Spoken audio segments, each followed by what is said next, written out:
Hello guys, for today's video is magluluto ako ng adobong manok. So ayan, pagkatapos ko nang nahugasan ang manok ay isinalang ko na at tinagyan ko na ng bawang, luya, durog na paminta at dahon ng paminta. So ayan guys, medyo luto-luto na ay nilagyan ko na rin ng soy sauce at saka yung magic sarap. So ayan guys, kumpleto na at isunod ko na rin yung nilagyan ko ng brown sugar para mapantay ang kanyang lasa. So, ayan guys.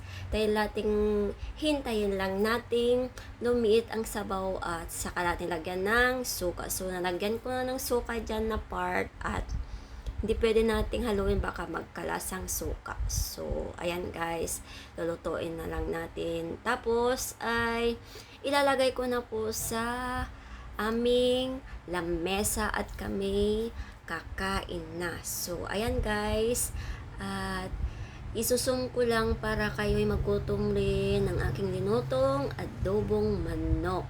So, ayan guys. So, habang binibidyohan yan ay kumuha rin ako ng aking kanin at saka yung ulam naming adobong manok.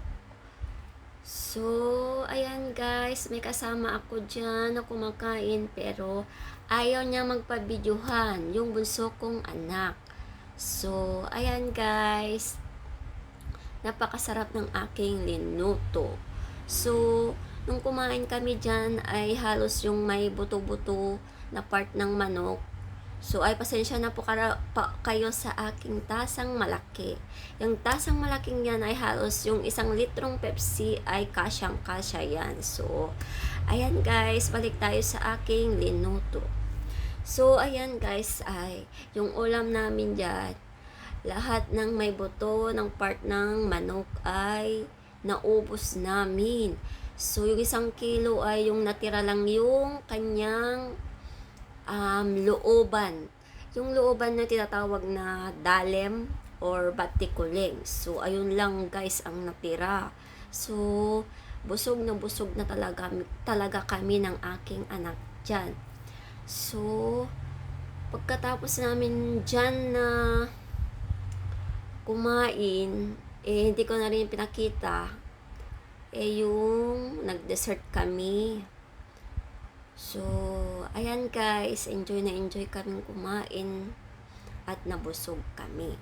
So, ayan guys, yun lang po ang aking video for today. Thanks for watching. God bless you. Bye!